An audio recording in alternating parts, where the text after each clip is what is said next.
दुनिया के नक्शे पर एक ऐसा स्थान जहां समुद्र की लहरें किसी गहरे राज को अपने भीतर छुपाए बैठी हैं।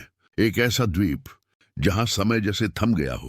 कल्पना कीजिए, आप खुले समुद्र में भटक रहे हैं। चारों ओर सिर्फ पानी है।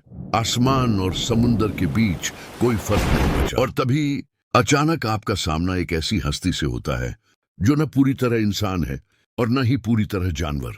एक ऐसी मखलूका जो सदियों से जंजीरों में जकड़ी हुई है, जो सिर्फ एक मौके का इंतजार कर रही है, उस दिन का जब वो आजाद होगी और दुनिया में तबाही का एक नया नाम लिखेगी। उसका नाम है दज्जाल। वह नाम जिसे सुनते ही रूह कांप जाती है। लेकिन सवाल ये है, क्या वह कहीं छुपा हुआ है या फिर वह हमारे ही बीच मौजूद है? आज की इस डॉक्यूमेंट्री में हम सिर्फ बातें नहीं करेंगे, हम उस सच्चाई की तह तक जाएंगे जिसे जानकर शायद आपकी नींद उड़ जाए। इंसान हमेशा से भविष्य जानने के लिए बेचैन रहा है। क्या होने वाला है, कब होने वाला है और कैसे होने वाला है। लेकिन आज से लगभग 1400 साल पहले एक ऐसी भविष्यवाणी की गई थी जिसने कयामत तक आने वाले हर बड़े फितने का नक्शा खींच दिया। दज्जाल का जिक्र कोई साधारण कहानी नहीं है। यह एक चेतावनी है, एक ऐसा इम्तिहान जो इतना सख्त होगा कि हर नबी ने अपनी उम्मत को इससे डराया। लेकिन क्या आप जानते हैं, इतिहास में एक ऐसा वाकया दर्ज है जिसमें एक सहाबी ने दज्जाल को अपनी आंखों से देखा। उन्होंने उससे बात की थी, उन्होंने उसकी जंजीरों की खनक सुनी थी। यह कहानी वहीं से शुरू होती है जहां समुंदर की हद खत्म होती है और खौफ की हद शुरू होती है। लेकिन क्या वाकई कोई इंसान मसीह एक कज़्ज़ाब से मिल सकता है? यह बात है नबी करीम के दौर की। मदीना की गलियों में एक व्यक्ति दाखिल होता है। उनका नाम था तमीम दारी। वे पहले ईसाई थे, लेकिन उनके पास एक ऐसी दास्तान थी जिसने मदीना के लोगों को हैरान कर दिया। तमीम दारी अपने 30 साथियों के साथ एक कश्ती में सफर कर रहे थे। मौसम ने करवट बदली, समुंदर ने अपना खौफनाक रूप दिखाया। पूरे 1 महीने तक वे लहरों से जूझते रहे और फिर उनकी कश्ती एक अनजान द्वीप के किनारे जा लगी। जैसे ही वे जमीन पर उतरे, उनका सामना एक अजीब मखलूक से हुआ। उसके शरीर पर इतने घने बाल थे कि यह पहचानना मुश्किल था कि उसका चेहरा कहाँ है और पीठ कहाँ। उसने अपना नाम बताया, अल जस्सासा। तमीम दारी और उनके साथी डर गए। उन्होंने पूछा, तुम कौन हो? उस मखलूक ने कहा, मैं जस्सासा हूं। इस इबादतगाह के भीतर चलो, वहां एक व्यक्ति है जो तुम्हारा बेसब्री से इंतजार कर रहा है। सोचिए उस मंजर को, एक सुनसान द्वीप, एक अजीब जानवर और एक पुरानी इमारत जिसके भीतर कोई आपका इंतजार कर रहा है। जब वे अंदर दाखिल हुए तो जो उन्होंने देखा उसने उनके होश उड़ा दिए।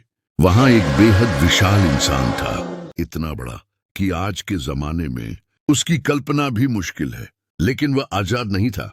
उसके हाथ उसकी गर्दन से बंधे हुए थे और घुटनों से लेकर टखनों तक लोहे की भारी जंजीरें थीं। लेकिन असली कहानी अब शुरू होने वाली थी। उस जंजीरों में जकड़े हुए व्यक्ति ने तमीम दारी से कुछ सवाल पूछे। ये सवाल साधारण नहीं थे, ये दुनिया के अंत की निशानियां थीं। उसने पूछा, बैसान की खजूरों का क्या हाल है? जब बताया गया कि वहां खजूरें उग रही हैं, तो उसने कहा, वह वक्त दूर नहीं जब वहां एक भी खजूर नहीं उगेगी। फिर उसने पूछा, तबरिया की झील का क्या हाल है? जब बताया गया कि उसमें पानी है, तो उसने कहा, जल्द ही उसका पानी सूख जाएगा। फिर उसने पूछा, जूगर के चश्मे का क्या हाल है? हर जवाब पर वह गहरी सांस लेता, जैसे किसी तय वक्त का हिसाब लगा रहा हो। और फिर उसने पूछा, उम्मियों के नबी का क्या हाल है?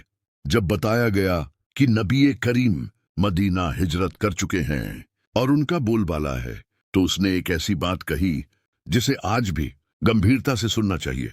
उसने कहा, उनकी पैरवी करना लोगों के लिए बेहतर है।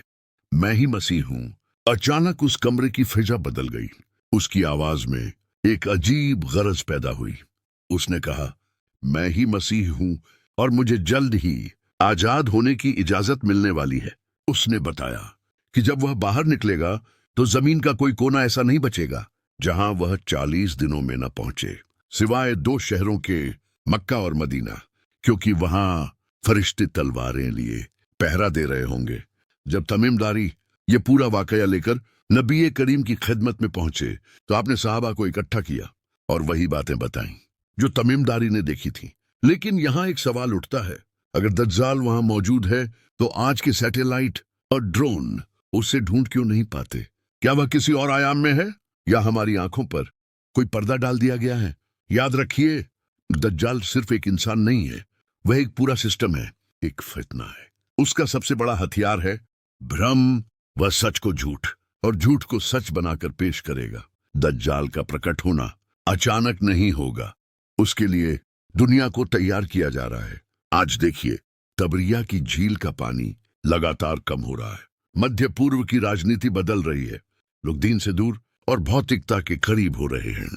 जब दज्जाल आएगा, वह भूखों को खाना देगा, मुर्दों को जिंदा करने का ढोंग करेगा, बारिश बरसाने का दावा करेगा। उसके एक हाथ में जन्नत होगी और दूसरे में जहन्नम। लेकिन नबी ने फरमाया, उसकी जन्नत असल में जहन्नम होगी और उसकी जहन्नम असल में सुकून की जगह होगी।